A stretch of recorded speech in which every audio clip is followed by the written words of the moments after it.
No way this just happened. Never ideal to be short-manned, especially in April. Sheldon Keefe going to have to stay creative. More lineup combinations incoming. Welcome in to Devil's Digest. Feel free to click the subscribe button. More news on the lineup. This one, not great. Paul Cotter, 2-game suspension after his hit on Adam Pelech in yesterday's 1-0 loss to the New York Islanders. Now, if you haven't seen the clip yet, here's the hit. Look, it's clear head contact. The NHL doesn't want to see these hits. They want to get it out of the game.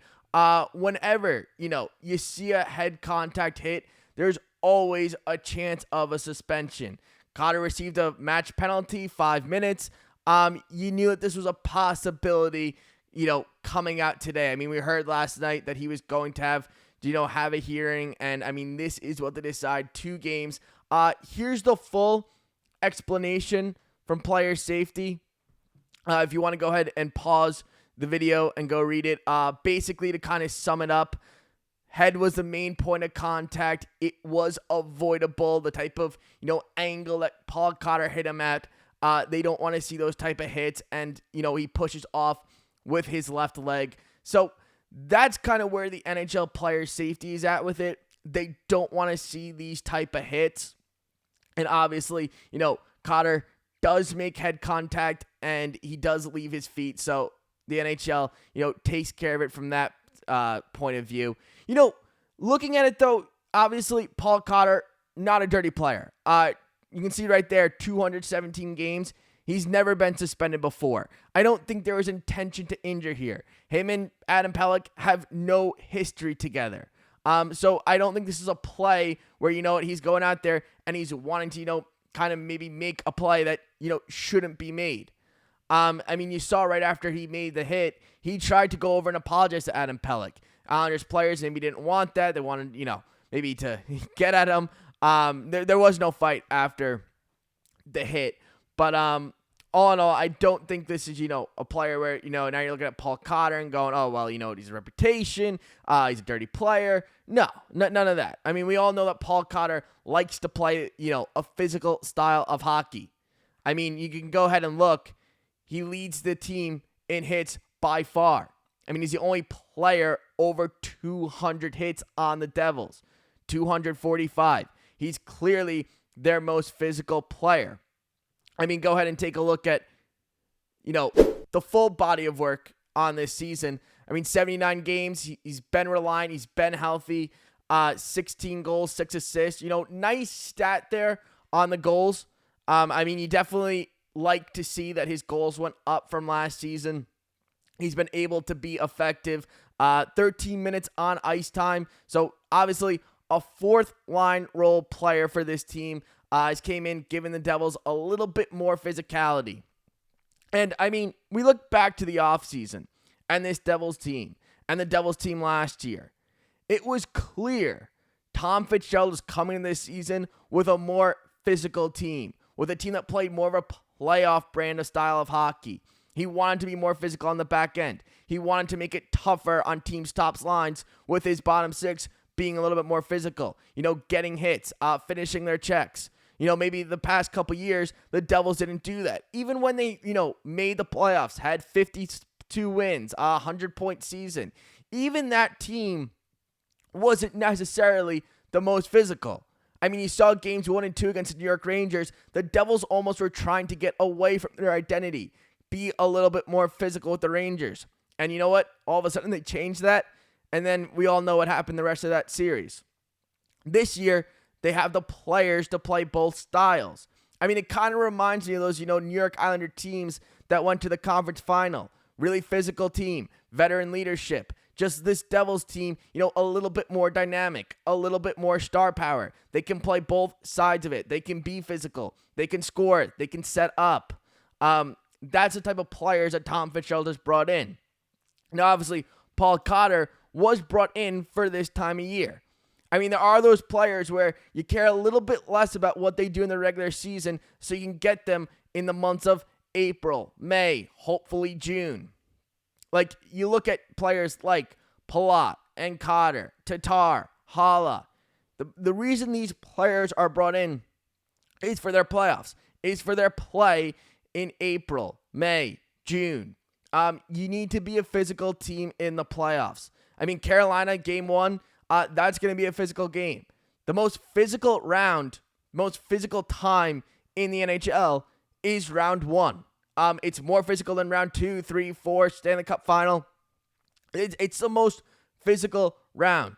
I mean, teams are probably the least, in terms of, wear and tear, the least beat up at that time of the season, or in the playoffs, I should say. I mean, obviously the regular season is, a drag, but going into round 1, you got to set a tone. You got to come in there. Most teams are as healthy as they are going to be in the playoffs game 1. So when you think about Paul Cotter, what he adds to this team, he's very physical. He can play, against those, top lines and be, a little bit of a pest for them. So that's the type of play that Paul Cotter brings. 2-game suspension. Devils only have 2 games left in the regular season. So that's the nice part of it only being 2 games. I probably would have went with 1 game, but I also understand where the NHL, trying to get head hits out of the league. They don't want players, getting hit in the head. Whenever it comes close to the head with how big concussions are, they're going to try and make an example out of it.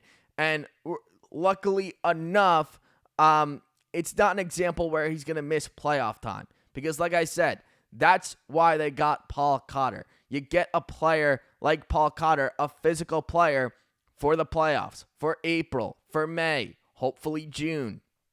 That's where you want him to fit in. So he's going to play in the playoffs, but next 2 games, he's not going to play. They have Boston, and they finish up the season in Detroit. Hopefully they can get a win out of one of those 2, because, we're on a 3-game losing streak right now. Now, do the games necessarily matter in terms of positioning? No, that's done. We're going to play Carolina round 1, game 1, Saturday or Sunday in Raleigh. But you don't want to be going to the playoffs on a 5-game losing streak. You don't want to be getting shut out to teams like the New York Islanders, getting blown out 7-2 to Boston. That's not a good recipe. Now, you don't want to be going in too high either. I'm not a huge fan of, going to the playoffs, getting in on an 8-2 record, and you just squeak in. Obviously, you want to come in hot, but it's kind of an outlier. When you see a team playing, barely squeaking in with an 8-2 record, you kind of think that at some point that's going to shut down. That's going to cool off. It's not like, you're a President's Trophy team and you just have kind of been playing at, 800 hockey the whole entire season. That's not what you probably want to be getting into. The Devils, obviously, actually the only team in the NHL to be in a playoff spot all year long, they still are kind of squeaking in. You don't want to go into the playoffs too high or too low. You have to find that medium ground. Obviously, you want them to win these final 2 games, because that's not, a crazy thing to say, to win 2 games. I don't consider that hot or cold. You want to see them, play good hockey.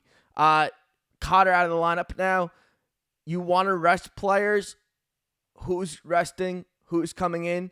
They just signed Shane LeChance to his entry-level contract yesterday. Does he now get into the final 2 games? I thought he would be. Looks even better now that he's going to get into one of these final 2 games. Obviously, it was Cotter out. You want to rest players. You only have so many other players you can turn to with a couple injuries. So that's where I look at it. Look, 2-game suspension for Paul Cotter. Good thing he's not going to miss any of the playoffs, because that's where you want him for. But 2-game suspension. We'll see who steps in the lineup, what they do over the next 2 games. I think they definitely want to win at least one of these final 2, especially because you're playing a Boston team that's been out of it for a while. Detroit can't seem to figure out how to play, from March on. It seems like they kind of fall apart. So you definitely want to get a win in one of those 2 games, if not both. So we'll see the lineup that they put out. I don't think it's going to be a completely, dismantled lineup. Maybe the Detroit game, they kind of, really rest players. But over the next 2 games, we should see resting players. Obviously, Paul Cotter going to be resting with his 2-game suspension. We'll see what happens. We'll see who they put in. Let me know what you guys think below. 2 games, was it fair? Think it's fair. I would have went with 1.